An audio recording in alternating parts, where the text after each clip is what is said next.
बेहद सुंदर सजा हुआ रूम, उसमें लगे अलग अलग टिमटिमाते एलईडी बल्ब्स और कई सारी कैंडल्स की रोशनी, ऊपर से रात का पूरा दिखाई देने वाला पूर्णिमा का चंद्र, यह सारी चीज़ें सपना को मदहोश किए जा रही थी।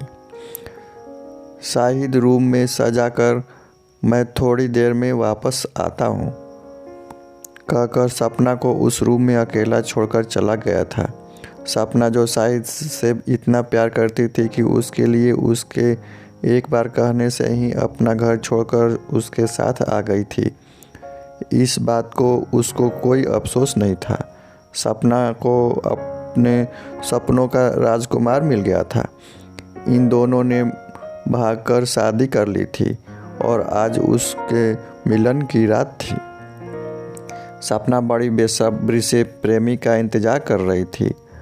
डोरबेल सुनते ही सपना के अरमान जैसे जाग उठे। उसने सोचा आखिरकार मिलन की वह घड़ी आ गई है जिसका उसे कब से इंतज़ार था। दौड़कर सपना ने दरवाज़ा खोला और जो सामने उसने देखा उससे उसके सारे अरमान धरे के धरे रह गए। दरवाजे पर शाहिद खड़ा था, लेकिन अकेला नहीं, वह अपने साथ 8 लोगों को लेकर आया था। वह सभी आदमी थे उसी उम्र के। उन्हें देखकर सपना के शाहिद की तरफ सवालिया नज़रों से देखा, जैसे पूछ रही हो यह क्या मजाक है। शाहिद सपना की ओर बढ़ा और उसने अपने आलिंगन में भर लिया और बोला, डरो मत मेरी जान, ये सब अपने ही आदमी हैं। शाहिद सबको रूम के अंदर लेकर आ गया। सपना सबको पानी देने गई, तब सब उसको छेड़ने लगे जिसका वह विरोध करने लगी और उसने यह देखकर बहुत आश्चर्य हुआ कि शाहिद कुछ भी नहीं बोल रहा था। उसका दिल तब टूटकर चूर चूर हो गया जब शाहिद ने कहा कि जो सबसे ज़्यादा दाम लगाएगा सपना उसके साथ आज रात बिताएगा। सपना को अब समझ में आया था कि शाहिद उसके साथ ज़िंदगी बिताने के लिए नहीं बल्कि उसे बेचकर उसकी इज्जत मिट्टी में मिलाने के लिए यहाँ लेकर आया था। सपना को अब काफ़ी पछतावा हो रहा था। उसे यह सोचकर और ज़्यादा रोना आ रहा था कि काश उसने अपने बाबा की बात मान ली होती, जो पहले से इस प्यार के खिलाफ थे। वे उसे काफ़ी समझाते आ रहे थे। उन्हें शाहिद अच्छा लड़का नहीं नज़र आता, लेकिन सपना ने उनकी एक न सुनी थी। शाहिद के पैसों की बात पर उसके साथ आए और लोगों ने बंदूक निकालकर उसी पर निशाना लगा दिया और बोले, पैसे तो नहीं लेकिन सपना के बदले तुम्हें मौत ज़रूर देंगे। शाहिद ऊपर से नीचे तक काँप गया था और वहीं पर पत्थर की मूरत बिन खड़ा रहा।